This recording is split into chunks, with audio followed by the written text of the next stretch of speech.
Thank you for joining Waking Up with D. Today I'm taking you outside. It's the first real day where it feels like spring. The high in Spokane today, it was 71 degrees. So this is a baseball field, but I'm sitting this way so the sun doesn't hit y'all. Before we get into the video, make sure you hit like.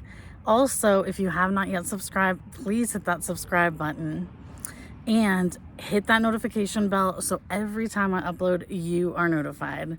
Okay, so let's get into this video. About 2-3 weeks ago, I received an email. It was a very big surprise. As you guys know, if you've been following me for a bit, I regularly see a counselor.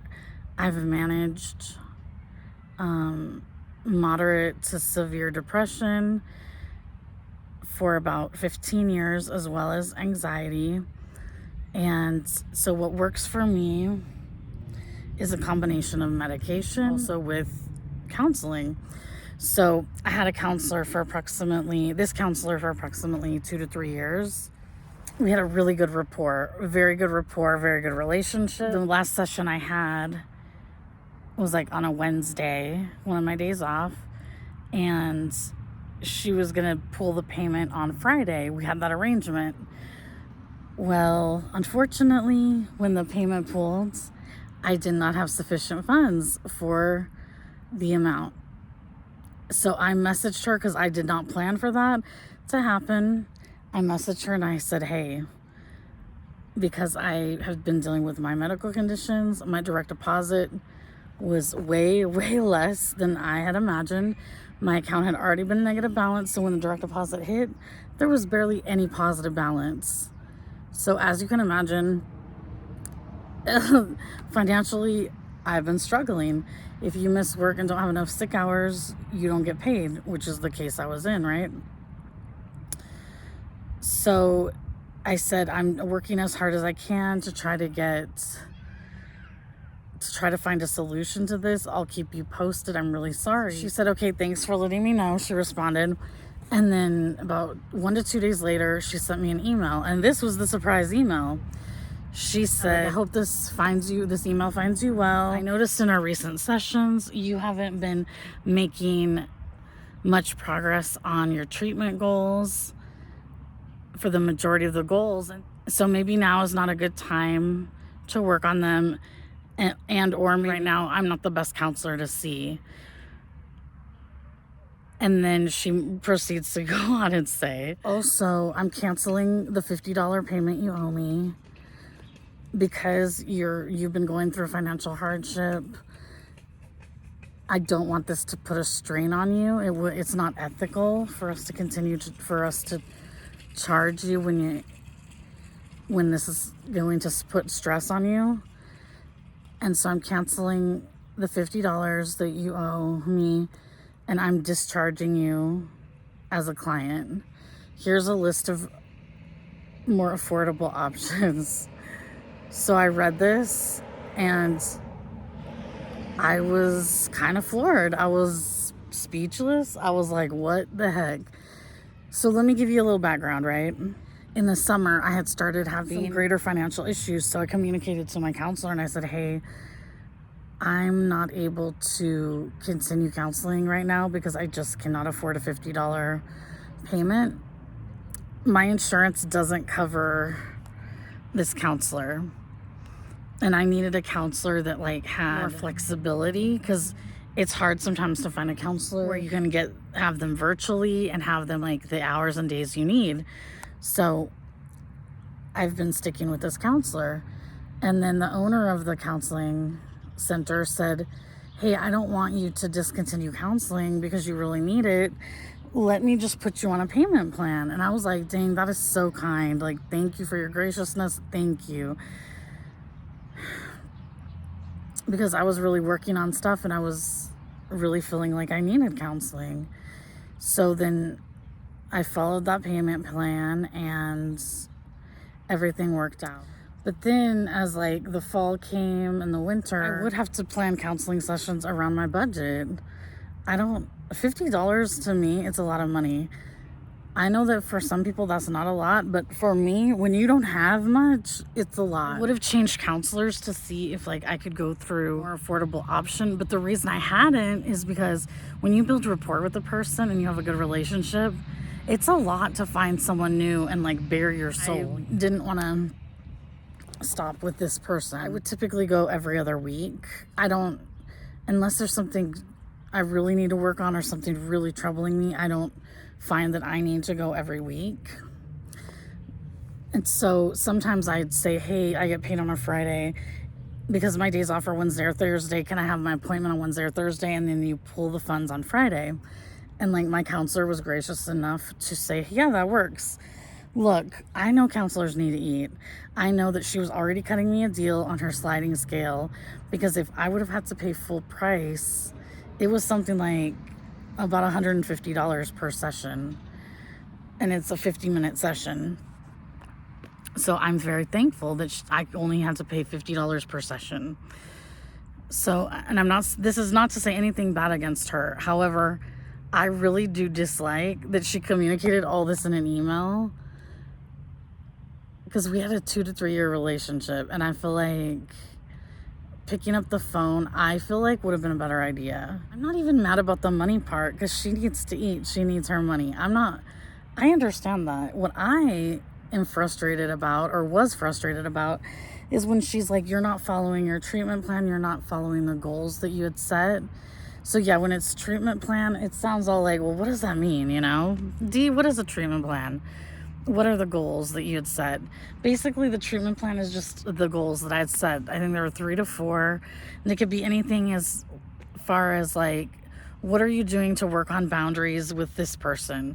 Or another example is, were there certain red flags you've identified when you're out? Like when I was out there on the dating apps, what certain red flags did you identify when you were like talking to people? That's just an example. I set the goals, and then I would set like what I needed to do in order to reach those goals, or what I needed to work on. Well, yeah, the last session I had with her and the last few sessions before, I wasn't focusing on my goals. And the reason why is my sisters and I, we thought our mom, the worst was going to happen to our mom. She had lost 20 or 30 pounds in 3 weeks. Her health was not good, and she has endometrial cancer for the 3rd time. All 3 of us were concerned about like what was going to happen. So I was talking a lot about that. That was a major like stress in my life and worry. Someone that needs like a rigid treatment goal. Goals are helpful, yes, but I also think there needs to be leeway and like sessions where if you just need to vent, you just need to vent. I really don't feel like she had warned me about this before she just discharged me. And so I'm still kind of flabbergasted, and it stung for her to dump me like this. Because I was like, damn, this is worse than if a dude dumps me. I'm like, are you for real? I really take this counseling relationship seriously, you know? And it's something that I have found that is helpful and that I need in my life to manage depression and anxiety. I just was like, what am I going to do? Like, I'm not going to try to scurry around and get another counselor immediately, because I need to breathe on this. Because at first I was emotional. I was just thinking like, are you for real? Like she mentioned in the email, I don't want this financial burden is a stressor. You don't, and we don't need it. You don't need any like unnecessary stress. And I'm just like thinking, this creates stress. Like this is more stressful to discharge me than to deal with my financial issues, because I've been dealing with those. I thought, you know what? I'm not going to reply because I need to cool down. There's not going to be any sort of reply that's like satisfactory right now. So I'm just like, I'm going to cool down. I'm going to give it some time, and then I'll respond to her. I gave it probably at least a week, and I just said, thank you for the referrals. I appreciate my time with you. I appreciate all the work we did together, and I'm thankful to have been your client, because this person is so good at what she does. This is the kind of, like, she's called to do this. There's some people, like, in helping professions that you're like, why are you in this profession? Because it just doesn't seem like a good fit. But this person is a good fit for counseling. I just straight up know she's called to be a counselor. It's one of her gifts. So I'm just sharing this to say, even though, like, I'm a big proponent of counseling, and, like, I'll encourage it all day, every day, and I'm biased, right? And I think it's up to the individual if they get counseling. And I also think you have to, like, not every counselor is going to be suitable for you based on whatever you're going through, right? And just based on their style and based on what you need. But this did not stop me from still moving forward. This could have been a roadblock for me, but I allowed myself a day or two to feel these emotions of, like, damn, she just really had to cut me like that? Damn, like, it did not feel good.